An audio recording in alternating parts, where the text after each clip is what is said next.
Mesdames et messieurs, chers amis, je suis très heureux, bien sûr, d'être là avec vous. Finalement, peu de temps après mon dernier cours, et c'est pour la bonne raison que je vais continuer à vous donner mon éclairage. Il peut y en avoir divers. Comme vous le savez, c'est une question très partagée, la transition énergétique, bien sûr. Mon éclairage sur un certain nombre de questions liées à la transition énergétique. Donc très heureux de parler de nouvelles choses, en même temps de redire un certain nombre de points, comme vous allez le voir, mais il faut vraiment avoir en tête la base pour produire, je dirais, une vision pour l'avenir. Alors, comme d'habitude, c'est ce qu'on voit ici. C'est le programme, comme d'habitude. Je ne vais pas changer de stratégie. Un cours d'1 heure et un séminaire par un ou une spécialiste qui, alors là, va nous parler de sa recherche pour éclairer un certain nombre de choses que je vais raconter. Voilà, donc vous connaissez ça puisque vous êtes là. Et puis, ce cours se terminera, je crois, par un colloque très intéressant, le mercredi 28 février, qui va durer toute la journée, où, dans la matinée, nous aurons plutôt des économistes, des politiques, qui nous parleront de politique énergétique, de souveraineté énergétique, de marché de l'électricité, de l'Europe de l'énergie. Et puis, l'après-midi, je souhaitais promouvoir des innovations françaises en invitant des responsables de start-up ou de compagnies qui développent des choses très intéressantes. Utiles probablement, pas tout de suite, toujours, mais pour la transition. Et puis aujourd'hui, nous avons Claude Grison que je présenterai tout à l'heure. Aujourd'hui, ce que je voudrais faire, c'est expliquer pourquoi c'est si important de se préoccuper de la question de la biomasse. Et en fait, on va retomber sur les fossiles. Et donc, il faut redire où on en est, parce que, alors, on a reparlé des fossiles il n'y a pas longtemps, ceux qui ont suivent ces affaires-là. Vous avez peut-être entendu que le débat revenait à propos de la COP28, qui s'est tenue il n'y a pas longtemps. Succès ou échec, enfin chacun voudra le penser comme il veut, c'est pas le propos, mais on est revenu sur la question évidemment triviale, il faut remplacer les énergies fossiles. La question que je vais traiter aujourd'hui, c'est au fond par quoi et expliquer pourquoi la biomasse vient dans le schéma pour répondre à cette question. Et ça va m'amener à parler d'une chose dont on parle rarement, y compris dans les scénarios, c'est finalement la part non électrique. C'est assez étonnant parce que, vous le savez, je l'ai déjà dit plusieurs fois, dès qu'on parle de transition énergétique, dès qu'on parle d'énergie, au fond, très très vite, on finit sur l'électricité. C'est nucléaire, c'est éolien, c'est solaire. Et on oublie que ce n'est aujourd'hui que 25% de notre consommation énergétique et que même si, et c'est probablement le cas, on va augmenter notre part électrique, ça ne sera jamais 100%. Donc il y a une partie qui est non électrique qu'il faut traiter et aujourd'hui, comme vous allez le voir, elle est essentiellement fossile. Je vais quand même profiter de cette occasion pour rappeler, je vais reparler de fossiles, pour donner quelques informations qui ont été données entre cet été et ces derniers jours en ce qui concerne la problématique de remplacement des fossiles et l'état de la situation. Comme vous allez le voir, ce n'est pas simple et ça nous montrera que ce n'est pas parce que la France ou quelques pays feront des efforts colossaux que ça sera résolu, parce que c'est un problème global et c'est une des grandes difficultés. Bon, ça, vous le savez, c'est pour rappeler que, vous voyez, charbon, pétrole, gaz en violet, donc c'est toujours la même histoire. depuis le temps qu'on dit qu'il faut diminuer ça, c'est toujours 80% plus de 80% des fossiles pour notre consommation d'énergie. Ça bouge pratiquement pas. Donc c'est ce qui est dit ici. Vous voyez, à l'échelle mondiale, 160 000 TWh d'énergie. Et à nouveau, on retrouve ici les proportions gaz, charbon, pétrole. Donc plus de 80% de cette énergie vient des énergies fossiles. Et ça n'a pratiquement pas changé depuis 30 ans. Et ça ne va pas changer.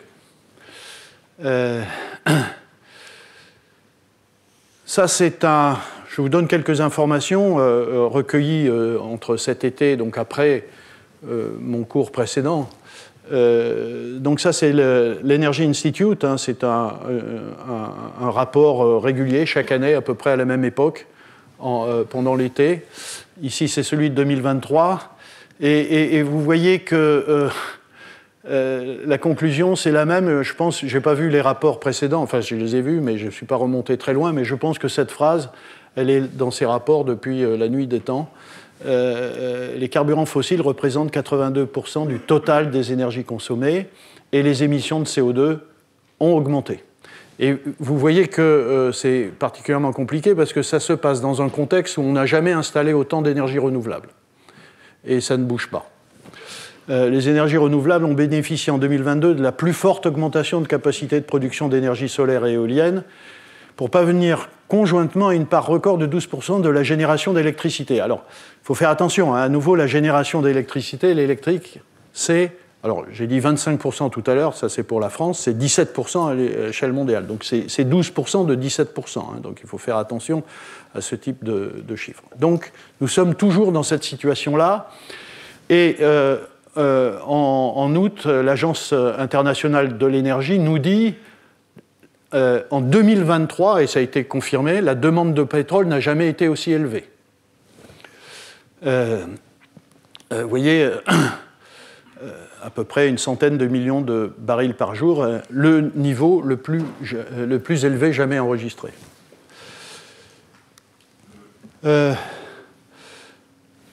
Ici, il y a quelques semaines, un autre rapport de l'Agence internationale de l'énergie qui nous dit que la consommation mondiale de charbon n'a jamais été aussi élevée. Vous voyez, 8,5 milliards de tonnes en 2023. Donc ça a augmenté, bien sûr, hein, puisque c'est la plus élevée.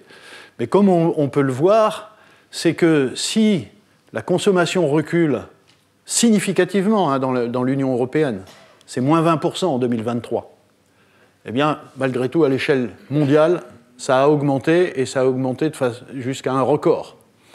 Et comme vous le voyez, à nouveau, c'est pour répéter cette complexité due à la globalité du problème. Nous ne sommes pas seuls sur la planète, il faut que cette politique soit menée globalement, et on voit bien que, pour le moment, un certain nombre de pays ne peuvent pas faire, ou ne savent pas faire, ou je ne dis pas ne veulent pas faire parce que ce n'est pas vrai. Vous voyez, l'Inde, plus 8% de consommation de charbon, la Chine, plus 5%. Voilà. Donc je rappelle, le charbon, c'est la première source d'énergie pour produire de l'électricité, de l'acier, du ciment, enfin, etc. On retrouve un peu partout, hein, malheureusement, on peut dire, ou en tout cas parce que c'est une nécessité sans doute, plusieurs pays continuent à s'enthousiasmer hein, pour ces sources d'énergie. Vous voyez... Royaume-Uni, le gouvernement annonce une centaine de nouveaux permis d'exploitation de gaz et de pétrole en mer du Nord. Et le Premier ministre justifie cette décision en disant bah, c'est comme ça que je construis l'indépendance énergétique de mon pays et que je produis des ressources qui m'amèneront à financer la transition énergétique. C'est souvent un argument hein, qui est utilisé. Mais voilà, c'est ça la situation aujourd'hui. Et si on se projette plus loin, 2045-2050, tout indique, je prends ici un rapport de l'OPEP les pays producteurs de pétrole, vous voyez, récents, hein, et également ce rapport qui est régulier, hein, chaque année. Vous voyez ici, ces gens-là ne nous disent pas qu'il y aura moins de production de consommation de pétrole et de charbon en 2045-2050. Hein. Ils nous disent qu'il y en aura plus. C'est leur analyse. Ici, vous voyez, c'est une augmentation de 23% d'ici 2045. Ici, bon, c'est un tableau un peu compliqué, mais si vous regardez le pétrole, ici, 2022, 90, 106 en 2045. Hein, voilà. Et, alors, le charbon va diminuer, mais vous voyez que pétrole et gaz, ça augmente. Et si vous regardez par ailleurs les augmentations du nucléaire, de l'hydroélectricité, de la biomasse, des autres renouvelables qui sont, vous voyez, c'est important, hein, 7 à 42, et vous calculez le pourcentage des fossiles en 2022, c'est 80%, et en 2045, c'est presque 70%, donc on n'est pas à zéro carbone là. Hein. Voilà dans quelle situation nous sommes.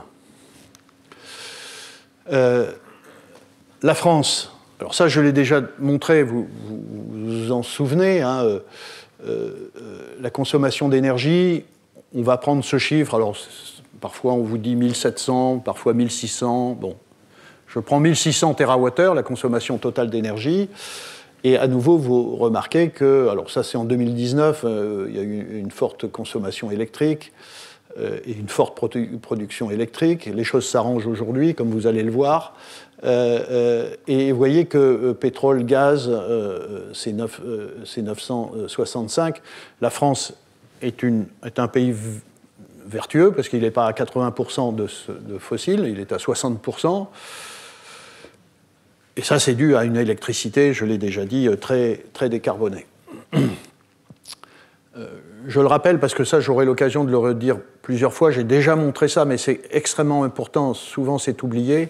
Une très grande partie de notre consommation d'énergie est due à la production de chaleur. Vous voyez, à presque 700 TWh sur les 1600, c'est de la production de chaleur. Production de chaleur pour le chauffage, hein, et l'eau chaude dans nos habitations partout en France. Production de chaleur massive dans l'industrie, hein, pour alimenter des procédés qui ont besoin de chaleur. Production de froid, etc. Et comme on le voit ici, vous voyez, il y a une part de renouvelable, hein, qui est utilisée pour la production de chaleur, et le bois. Et là, on commence à avoir... évidemment, je vais parler du bois. Hein. Le bois est un contributeur significatif de la production de chaleur en France, mais à nouveau, vous voyez que 77% de la production de chaleur, ce sont des fossiles, gaz et fioul. Donc voilà la situation. Et en ce qui concerne la production électrique, c'est juste pour rappeler que nous sommes...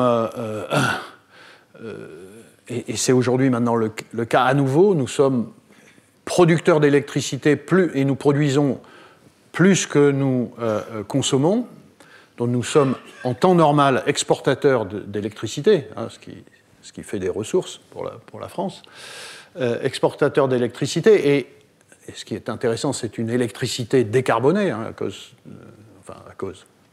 grâce au nucléaire et à l'hydroélectricité. Donc nous fournissons à nos voisins de l'énergie décarbonée. Et comme vous le voyez, donc c'est une production électrique autour de 500 TWh. Le nucléaire est une part très importante.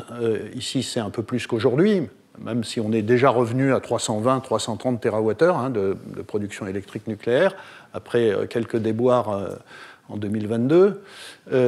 Et comme vous le voyez, il y a un peu de gaz qui est utilisé pour la production électrique, mais qu'une petite partie, et un peu de biomasse déjà. Le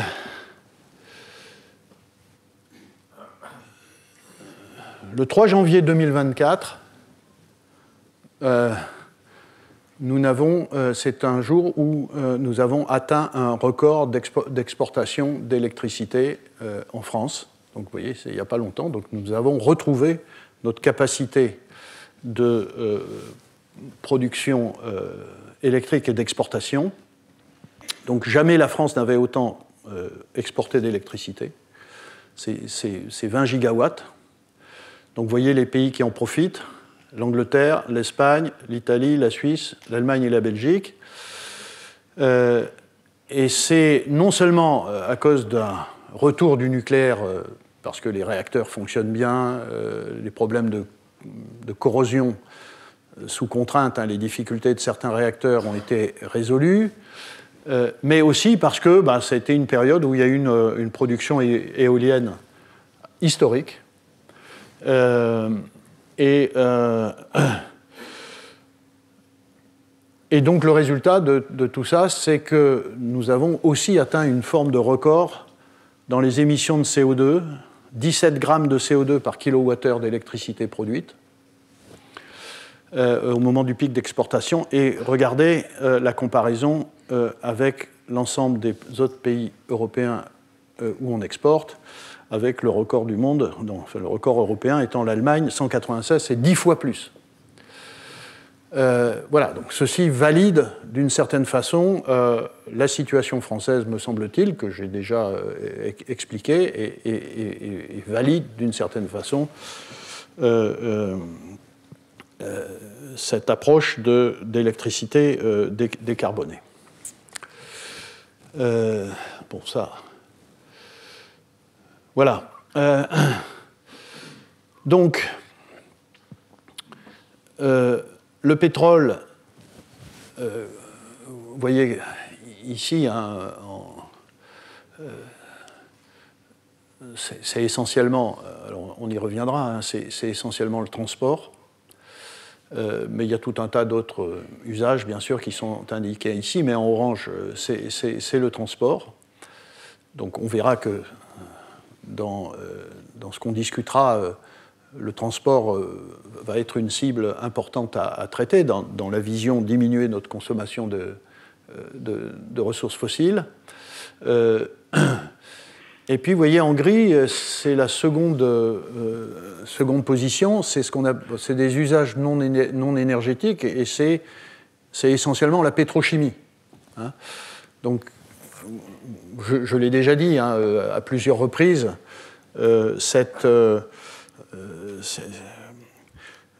on oublie que les fossiles, ce n'est pas que de l'énergie, c'est du carbone. Et nous avons besoin de carbone, je l'ai déjà dit plusieurs fois, voilà, tout autour de nous est du carbone, on aura besoin de carbone en 2050. Et aujourd'hui, ce carbone, ces produits carbonés, alors, cette partie grise, c'est presque à 90% de la production de polymères. Ça, c'est une partie extrêmement...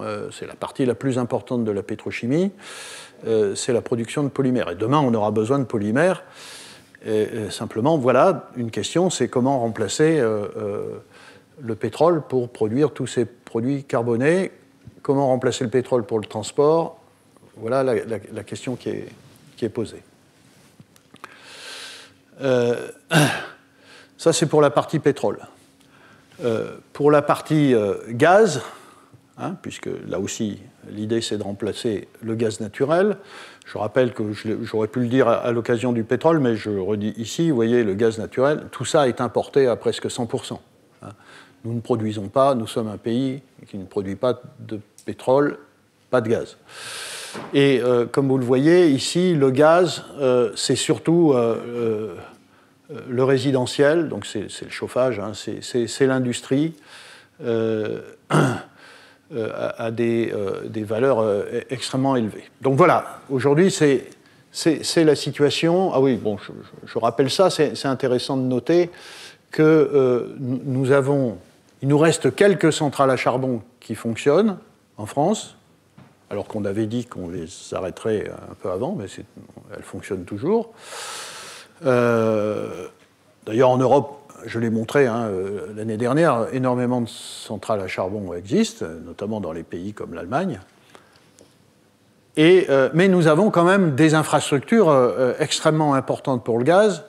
Nous avons un certain nombre de centrales thermiques à gaz. Ici, elles sont représentées sur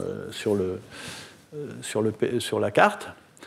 Et puis aussi, et ça c'est très important parce que peut-être que c'est quelque chose qu'on pourra exploiter, la France a aussi mis en place, la France et l'Europe, des réseaux de distribution de gaz extrêmement importants. Vous les voyez ici.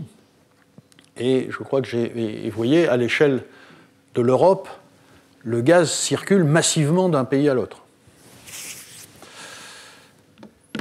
Alors, il circule aussi de la Russie à l'Allemagne, et on sait que ce fut un problème, et ça l'est encore, puisque le gaz russe était une ressource assez massive pour l'Allemagne en particulier, mais pour l'Europe, et que, évidemment, aujourd'hui, cette ressource est diminuée. Mais vous voyez, l'organisation, et évidemment, tout ça peut être exploité, on le redira, peut être exploité, y compris dans une situation où ce n'est plus du gaz naturel, mais d'autres formes de gaz qui sont exploitées. Ces infrastructures existent. Alors, ça aussi, je le rappelle, parce que c'est quand même maintenant le scénario 2050. Aujourd'hui, la France, notre pays, s'est donné cet objectif que vous voyez très simplifié ici, qui est décrit dans la SNBC, la stratégie nationale bas carbone, qui subit plusieurs développements au cours du temps, mais en gros, c'est toujours la même chose. C'est la loi de 2015, la loi de transition énergétique pour la croissance verte, qui nous dit, ben voilà, on vise pour à la fois se débarrasser des fossiles et pour diminuer nos consommations d'énergie, et pour diminuer nos émissions de CO2, on vise 3 choses. 1, la baisse de consommation d'énergie. Ici, c'est 930 TWh d'énergie finale, de consommation d'énergie finale. Il y a différents scénarios qui tournent autour de 1000 TWh. Il y en a d'autres qui sont plus élevés. Mais en tout cas, aujourd'hui, c'est toujours à peu près ces chiffres-là. Je vous montrerai le scénario RTE qui parle de 1100 TWh. Mais bon, voilà, on est autour de 1000 TWh. C'est une chute absolument drastique. Je l'ai déjà dit, je pense, objectif probablement inatteignable. Deuxième élément, augmentation de l'électricité, et ça, c'est logique. Enfin, c'est logique si on pense que diminuer la consommation des fossiles passe par une électrification de tout un tas de secteurs. L'automobile, c'est déjà parti. L'industrie, il y a des efforts dans ce sens. Le chauffage, les pompes à chaleur, enfin, etc. Donc, il y a une électrification, donc c'est assez logique d'imaginer une montée de l'électricité. Cette baisse de la consommation et cette montée de l'électricité conduit à une part, et c'est à ça que je vais m'attacher à partir de maintenant, une part non électrique qui est ici, qui est aujourd'hui massive, ici, vous voyez, c'est 450 à enlever à 1600, donc c'est plus de 1000 TWh, qui est aujourd'hui du pétrole, du charbon, du gaz, enfin, très peu de charbon, mais du gaz, etc. Et ce qui est... non, alors, et puis un peu d'énergie décarbonée, ici, le bois... vous verrez les valeurs pour le bois en France, le bois, des biocarburants déjà, enfin, etc. Et en 2050, tout le noir ici a disparu, donc c'est les hypothèses. Enfin, en même temps, je vous ai montré tout à l'heure que les scénarios montraient bien qu'il n'y aurait pas zéro fossile en 2050, mais en tout cas, c'est le schéma français, zéro. Et donc la partie non électrique est grise, c'est-à-dire bas carbone. Alors, très souvent d'ailleurs dans la littérature de ces scénarios, vous verrez, vous entendrez parler de biométhane décarboné. C'est assez curieux de parler d'une molécule CH4 qui soit décarbonée, mais enfin, c'est comme ça. C'est de la com. Mais voilà, et l'objectif, c'est que tout ça soit non fossile. Donc c'est de ça dont je vais parler pendant cette heure et les 2 heures suivantes. C'est comment tout ça devient bas carbone. Pas décarboné, parce que c'est du carbone. Hein. Tout ça, c'est du carbone. D'accord ? Il faut bien comprendre ça. La partie non électrique, c'est essentiellement du carbone. Alors, il y a un peu d'hydrogène là-dedans, je parlerai d'hydrogène. Hein. Enfin, l'hydrogène, c'est de l'électricité, hein, pour l'essentiel. On verra, il faut faire gaffe à ça. Mais voilà, je voudrais vraiment que vous compreniez bien ça, c'est que il nous reste pas loin, et alors peut-être il y a le scénario RTE ici, voilà, le scénario de référence. D'ailleurs, je ne l'ai pas mentionné, mais pendant l'été, ou un peu avant l'été, RTE nous a dit, et moi j'ai trouvé ça sympathique, puisque l'Académie des sciences et l'Académie des technologies, quand les scénarios RTE 2021 sont sortis, ceux-là, annonçant un objectif de 640 TWh d'électricité en 2050, ces académies avaient dit, enfin, ça colle pas. L'électrification qu'on prévoit, c'est plutôt 750, 800 TWh d'électricité dont nous aurons besoin. Enfin, si on électrifie tout ce qu'on a dit qu'on électrifierait. Et un peu avant l'été, RTE a sorti une note disant que les 640, il faudrait les atteindre en 2030, je crois. Donc là, la montée... Donc, bon, mettons, mais restons sur ce schéma-là, et c'est à nouveau la même, la même vision, augmentation de l'électricité, hein, comme vous le voyez ici. Alors, ici, point d'interrogation, parce que le point d'interrogation, il porte sur la question quelle sera la part de nucléaire versus les énergies éoliennes solaires. Donc, je ne vais pas parler de ça. Je vais me concentrer sur la partie au-dessus. Cette partie grise, vous voyez ici, elle est essentiellement un peu de charbon, plein de pétrole, du gaz et quelque chose de décarboné, de bas carbone. Hein.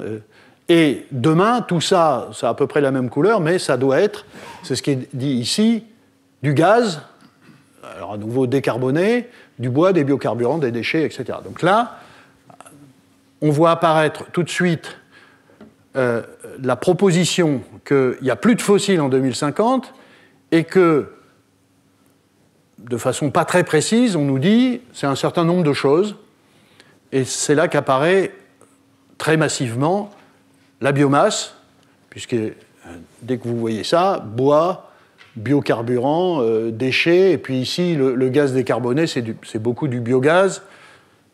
Donc voilà à quoi on arrive, et en effet, on se trouve dans une situation où, si la partie électrique est relativement bien traitée dans les scénarios, et au fond, enfin, il faut dire les choses, c'est la partie la plus facile, dont on parle assez peu. Alors facile, c'est super compliqué, mais c'est la plus facile, parce qu'on sait que, en tout cas pour un pays comme la France, on peut faire du nucléaire, on peut faire plus d'éolien, on peut faire plus de solaire, enfin on peut varier les proportions, mais on sait à peu près ce qu'il faut faire pour faire de l'électricité. Par contre, remplacer du fossile par une autre forme de carbone, c'est beaucoup plus difficile, et je continue à penser que cette partie-là est assez mal traitée dans les scénarios, assez mal évaluée, et c'est pour ça que j'ai souhaité vous en parler aujourd'hui et pendant deux autres cours. Qu'est-ce que... Oui.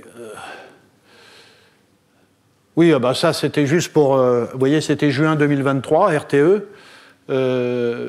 qui corrigeait ce que je vous ai dit. Hein. C'est juste pour vous donner le communiqué réel de RTE. La consommation d'électricité devrait fortement augmenter en France pour se substituer aux énergies fossiles. Et puis, ceci va entraîner une nette hausse de la consommation d'électricité à l'horizon 2035. Vous voyez, voilà, ça peut aller jusqu'à 640 TWh en 2035. Donc, c'est une correction par rapport au scénario dit de référence que je vous ai déjà présenté, qui disait 640 TWh, c'est 2050. En fait, ça sera plus. Donc, si on suit une sorte de croissance linéaire, on n'arrivera pas loin de 750 TWh, presque 800, et en gros, c'est les chiffres qu'on avait annoncés à l'Académie des sciences et à l'Académie des technologies. Voilà. Alors, quels sont les... Donc voilà la problématique. D'une part, il faut trouver 450-500 TWh, théoriquement, 450-500 TWh d'énergie non fossile, pas électrique. C'est le résultat d'une baisse considérable, hein. Mais on peut comprendre que c'est logique, qu'il y a une baisse là, dans cette partie-là. Parce qu'il va y avoir un basculement, ouais, j'aurais pu le mentionner, il va y avoir un basculement d'un certain nombre de secteurs qui étaient alimentés par du noir, ici, des fossiles, qui seront alimentés par de l'électricité. Hein. Transport, chauffage, etc. Donc c'est assez logique que ça diminue. Mais enfin, 500 TWh, c'est colossal, hein, comme quantité d'énergie. Avec zéro fossile, comment on fait? Et qu'est-ce qu'on doit faire avec ces nouvelles sources d'énergie bas carbone? On doit fournir du chauffage, un peu partout, résidentiel, tertiaire, enfin, dans tous les bâtiments, de la chaleur pour l'industrie, des transports. Ah, je l'ai dit, on va le redire parce que je passerai une heure sur la question de la mobilité. Ça sera le 4e cours. Tous les transports ne sont pas électrifiables. On en discutera. Lesquels, quelles proportions. Bon, la voiture individuelle est partie pour être électrifiée assez massivement, mais voilà, il y a un certain nombre... Enfin, pour le moment, personnellement, j'ai pas très envie de monter dans un avion avec une batterie électrique, par exemple. Donc typiquement, transport maritime et aérien, transport très lourd, aura besoin, enfin, c'est ma position, aura besoin de carburant liquide encore. Si ce n'est pas du pétrole, qu'est-ce que ça sera? L'industrie chimique, ça je l'ai dit, hein, on a besoin de carbone pour faire des polymères, des plastiques, des textiles, des médicaments, enfin, etc., etc. Et puis la flexibilité électrique. Ça, je vous le rappelle. À nouveau, c'est un point pour moi très important. Je redis les chiffres et je le représenterai quand je parlerai de l'hydrogène, parce que l'hydrogène est aujourd'hui proposé comme un mécanisme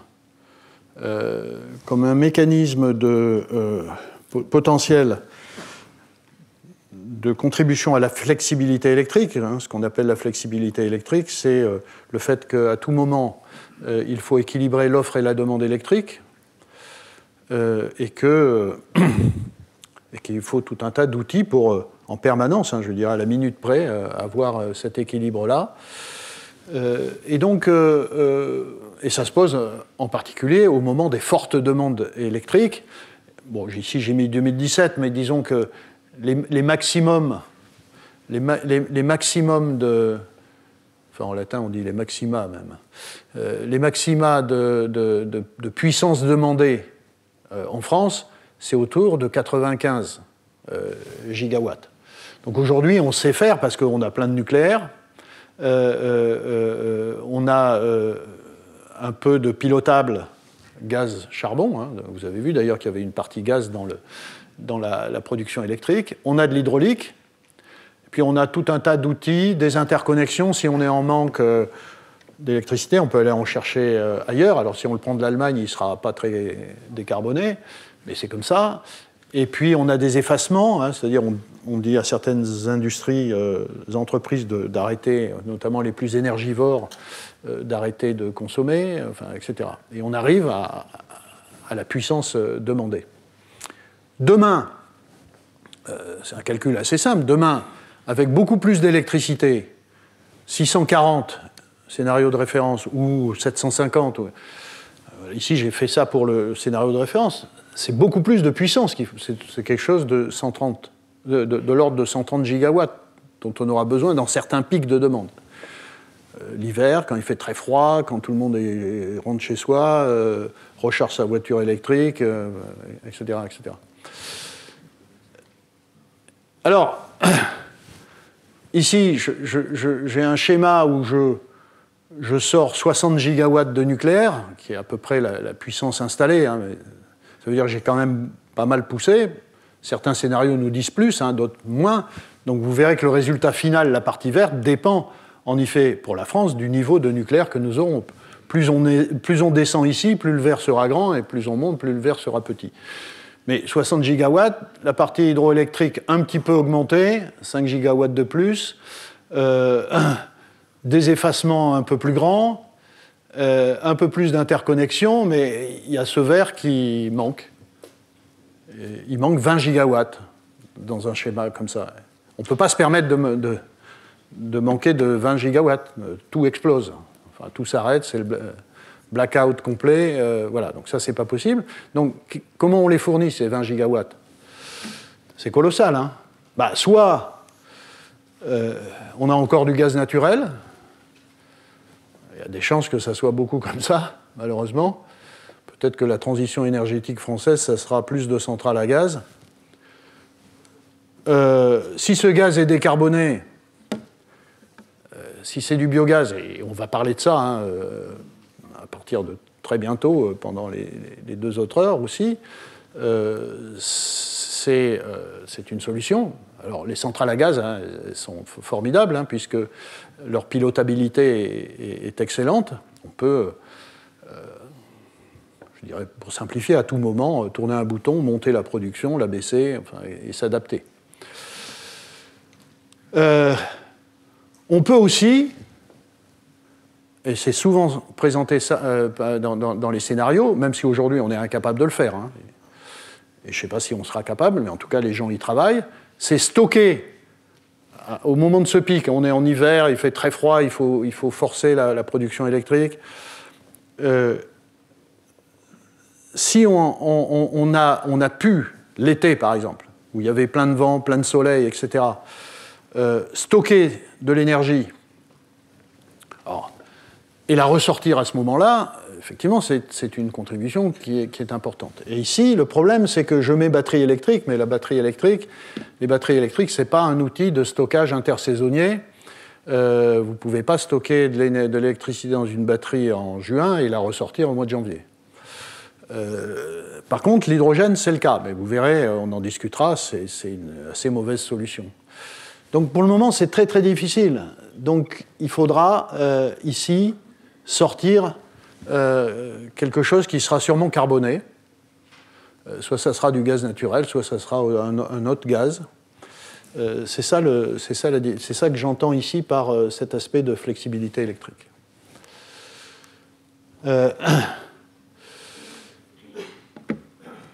Alors justement, ces substituts, c'est quoi?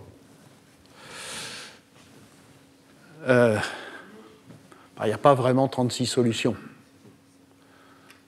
Elles sont là. C'est soit de la biomasse, et donc là on est dans les biocarburants liquides, on est dans le bois, on est dans le biogaz, le biométhane, et cette partie-là, cette contribution-là, est une des contributions les plus importantes dans tous les scénarios. C'est celle qui alimente en très grande partie les 500 TWh dont j'ai parlé. Et la question que je poserai dans mon 3e cours, c'est est-ce qu'on les a, les 500 TWh? Est-ce qu'on a 500 TWh de biomasse qu'on peut convertir en tout ça? Et à cette occasion-là, j'ai invité Julien Foss, qui est un de ceux qui, à l'époque où il était à France Stratégie, a essayé, comme d'autres, hein, comme l'ADEME, d'évaluer notre potentiel de biogaz.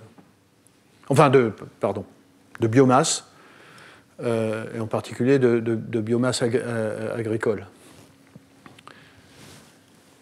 Alors, je vais parler de ça.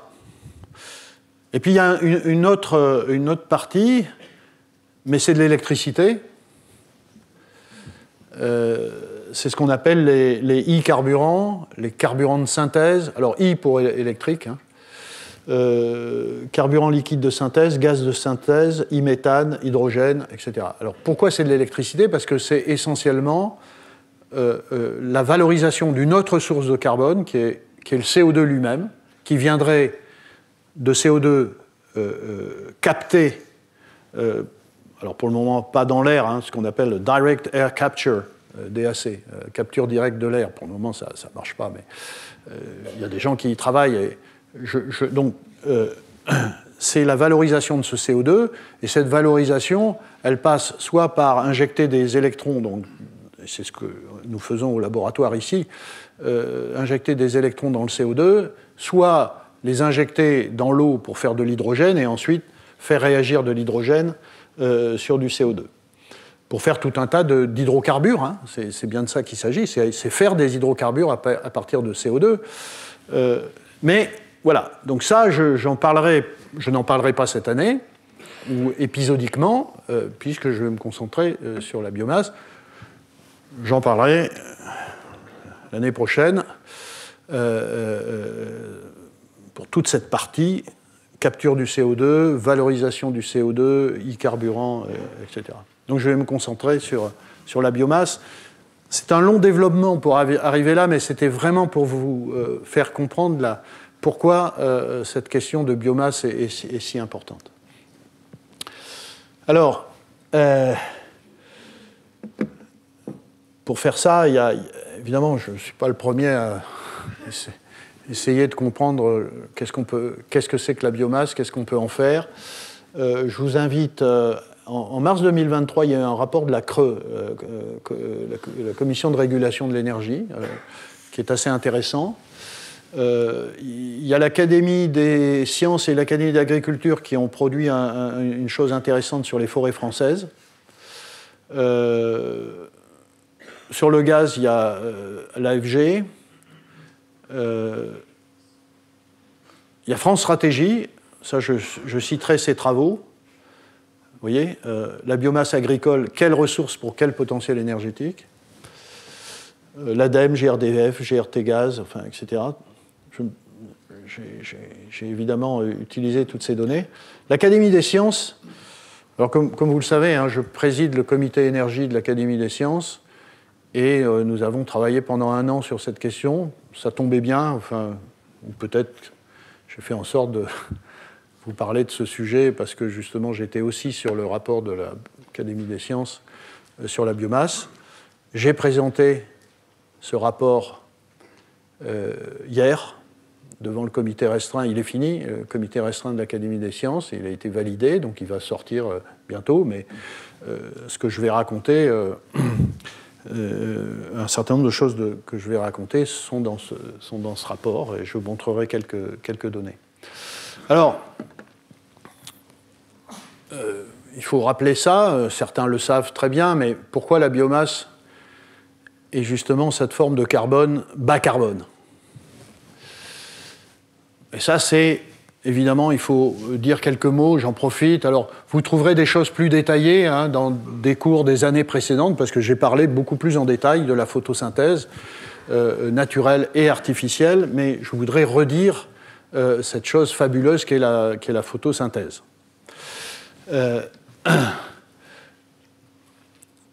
La biomasse,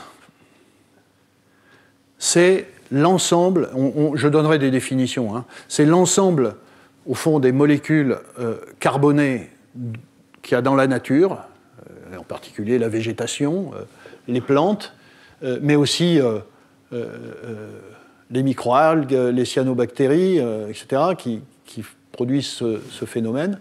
C'est donc l'ensemble des molécules carbonées qui sont issues d'un processus naturel absolument fabuleux que réalisent les plantes, les microalgues et les cyanobactéries, qui consistent à faire réagir 2 molécules qui sont d'une stabilité effroyable. Heureusement d'ailleurs, pour l'eau en tout cas. Le CO2 et l'eau, de faire réagir ces 2 molécules pour donner une infinité de molécules diverses carbonées, donc de la chimie organique. Alors, vous comprenez bien que si ces molécules sont très stables, pour les transformer en molécules, il faut apporter de l'énergie. Et justement, cette photosynthèse, c'est le mécanisme qui permet de faire cette réaction grâce à l'utilisation de l'énergie solaire. Et sur les 150 000 terawatts de puissance qui nous tombent dessus, sur la planète, il y a à peu près 200 terawatts de biomasse formée. Alors, pour vous donner un ordre de grandeur, il faut savoir que la puissance consommée par la planète, c'est 17 terawatts.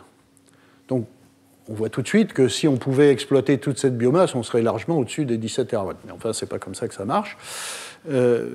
Mais c'est pour vous donner un ordre de grandeur.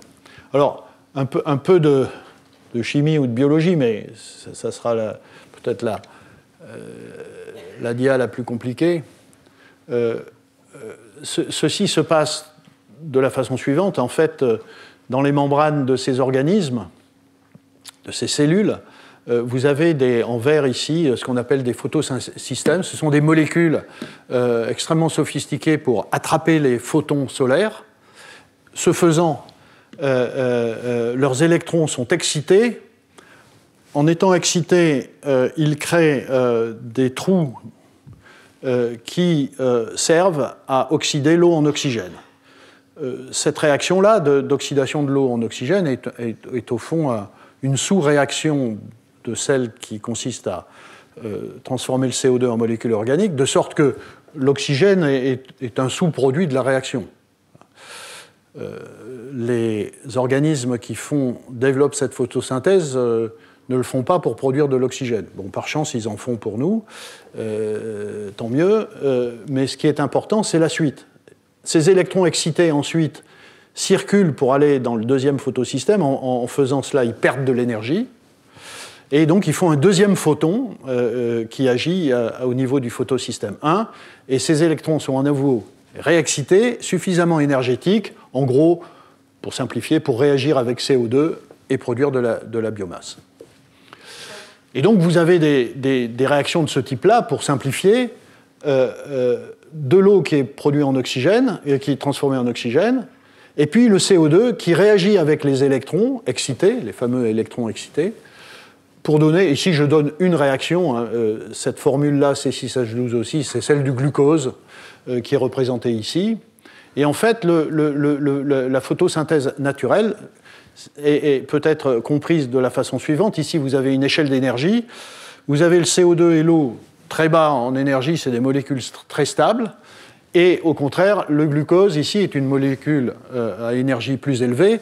La différence entre les deux, qui se fait au moment de la transformation du CO2 et de l'eau, cette différence d'énergie, c'est de l'énergie, c'est l'énergie fournie par le Soleil.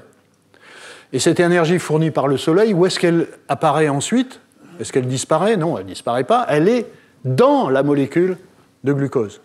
Elle est dans, et plus spécifiquement pour les chimistes, elle est dans les liaisons chimiques, les nouvelles liaisons chimiques qui constituent le glucose. Donc toute cette énergie solaire se retrouve dans des liaisons chimiques.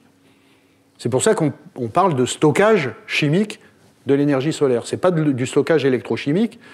Le vivant n'a pas mis au point des batteries. Elle fait comme ça pour faire du stockage. Et ensuite, cette énergie, sous forme de glucose ici, est très intéressante parce qu'elle est riche en énergie, riche de l'énergie solaire qu'elle a transformée, et elle est stockable. Elle peut être utilisée plus tard. La molécule de glucose, c'est stable. Et ensuite, elle est utilisée, et donc, en quelque sorte, on la brûle, cette molécule. Alors, au niveau cellulaire, pour les organismes vivants qui font ça, c'est pour alimenter en énergie leur métabolisme, leur biosynthèse, etc. Mais quand on récupère un légume et qu'on le mange, ce glucose alimente notre organisme, notre besoin énergétique, et c'est l'alimentation. Et là aussi, il se passe une combustion, c'est la respiration. Voilà, et donc, le CO2 et la biomasse, ça fait partie d'un cycle absolument vertueux entre la nature et l'humanité, en l'occurrence ici représentée par mes petits-enfants, et en effet, c'est ce dialogue entre photosynthèse qui permet de transformer le CO2 en biomasse et en oxygène, hein, l'oxygène est important, et le phénomène en gros de respiration qui nous permet de consommer cette biomasse, de la brûler grâce à l'oxygène et de fermer le cycle parce qu'en respirant cette biomasse, en la brûlant pour nos besoins énergétiques, nous redonnons du CO2 et de l'eau et nous fermons le cycle. Donc CO2, ce n'est pas simplement cette molécule affreuse qu'il faut faire disparaître. Heureusement, elle est là. Et elle sera là longtemps, sans doute. Et oui, c'est une molécule du vivant, c'est une molécule de la vie. J'en profite, j'ai eu dans le passé l'occasion de... Je vous invite, si vous avez un peu le temps, lisez ce texte, mais je vous invite à lire ce livre formidable de Primo Levi qui s'appelle « Le système périodique ». Ce n'est pas un livre de chimie. Hein. Il raconte sa vie. Ce qui est amusant, c'est que chaque chapitre a comme titre un élément de la classification périodique de Mendeleïev. Et le dernier chapitre s'appelle Carbone. Et il décrit de façon merveilleuse la photosynthèse. Hein, et il rappelle que le carbone, c'est un élément clé de la substance vivante. Voilà, alors il dit son entrée dans le monde vivant n'est pas aisée. L'atome, donc le carbone, accompagné de ses deux satellites, c'est les deux atomes d'oxygène, qui le maintiennent à l'état de gaz, effectivement le CO2 est un gaz, qui doit frôler une feuille, y pénétrer, y être fixé par un rayon de soleil, puis combiné avec de l'hydrogène, en fait c'est pas avec de l'hydrogène, c'est avec des protons et des électrons, pour être finalement inséré dans une chaîne, la chaîne de la vie. Je crois que c'est important de se rappeler ça. Alors, Primo Levi, hein, qui est notamment connu pour avoir écrit son expérience dans les camps de concentration, à cette époque-là, évidemment, il n'était pas préoccupé par le changement climatique et par les questions de stockage d'énergie, mais ce qu'il dit, c'est quand nous aurons appris à en faire autant, et donc, évidemment, pour moi, c'est extrêmement parlant, parce que, étant impliqué dans ma recherche sur les aspects de photosynthèse artificielle, c'est bien de ça dont il parle. Si nous savions faire de la photosynthèse nous-mêmes. Et lui, il conclut, nous aurons résolu le problème de la faim dans le monde. Donc il imaginait par photosynthèse artificielle produire des carottes, des légumes, etc. Bon. Voilà, je ne lis pas la suite, mais en tout cas, il rappelle que l'anhydride carbonique, le CO2, constitue la matière première de la vie, et je crois que c'est important de le rappeler tout de même. Bon voilà, moi si j'avais écrit ce texte-là, j'aurais bien aimé savoir l'écrire, mais j'aurais dit, quand nous aurons appris à en faire autant, photosynthèse artificielle, nous aurons résolu le problème du stockage des énergies renouvelables. Voilà, c'est moins poétique, mais bon. Voilà. Alors, pourquoi la biomasse est bas carbone? Eh bien, vous avez la solution, hein, vous avez la réponse.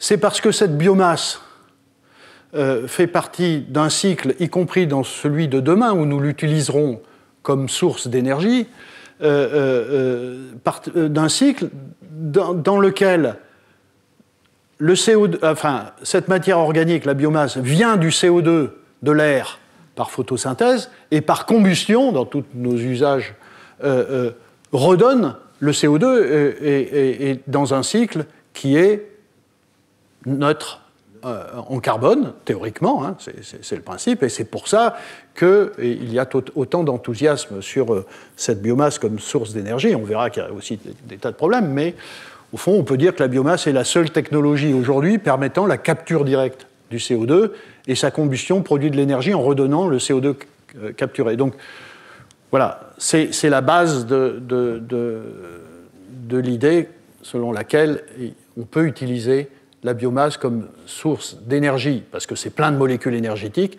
mais avec un bilan neutre en carbone à cause de ce cycle. Voilà, ça c'est assez intéressant aussi. Pour vous, maintenant, vous situez l'ensemble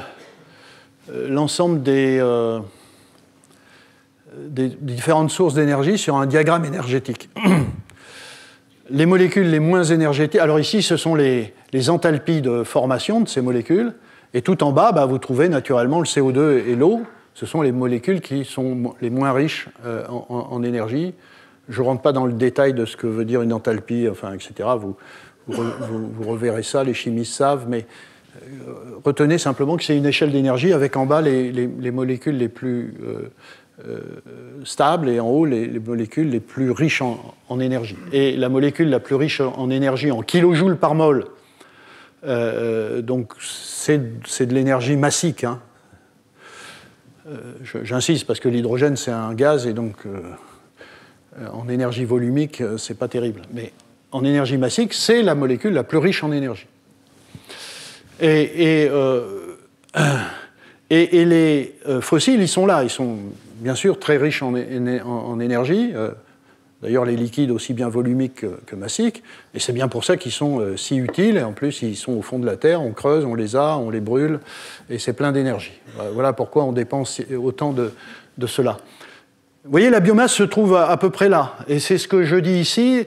On peut faire des petits calculs comme ça, mais en gros, la biomasse, c'est une ressource qui est pauvre en hydrogène. Il y a quelques atomes d'hydrogène, beaucoup plus pauvre que l'hydrogène, hein, H2 bien sûr. Et donc c'est un mauvais candidat pour la production d'hydrogène.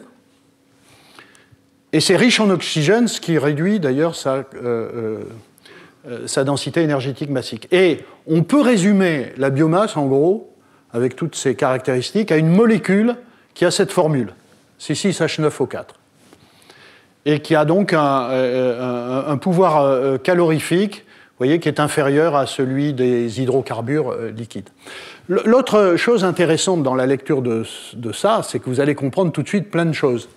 En particulier, c'est que, évidemment, la biomasse peut être une source d'énergie, elle est au-dessus de l'eau et du CO2. Bon, elle est moins intéressante que les fossiles, mais elle est quand même riche en énergie, parce qu'elle est partiellement oxydée hein, par rapport aux fossiles. Et donc, vous voyez bien que ce qui s'est passé au cours de la fossilisation de la biomasse, c'est-à-dire, vous savez que les fossiles viennent de la biomasse, avec une transformation au cours de millions d'années, c'est en gros une perte d'oxygène.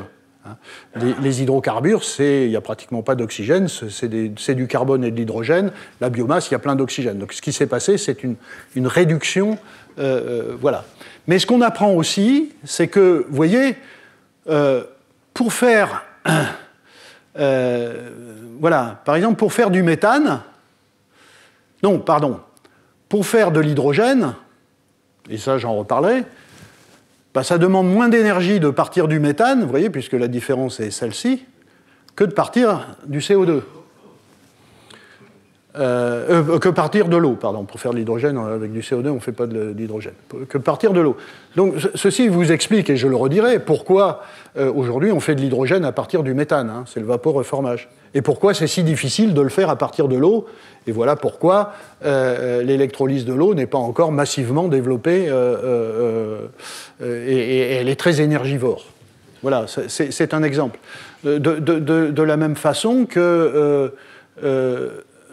vous voyez, produire des hydrocarbures à partir de la biomasse, bah, c'est moins énergie, ça demande moins d'énergie que de le produire à partir du CO2.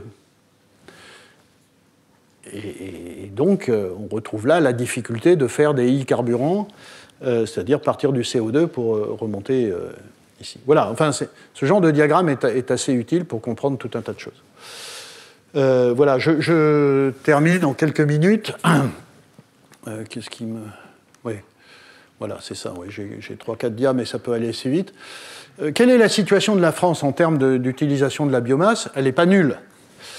Je rappelle, hein, 1600 TWh, la France.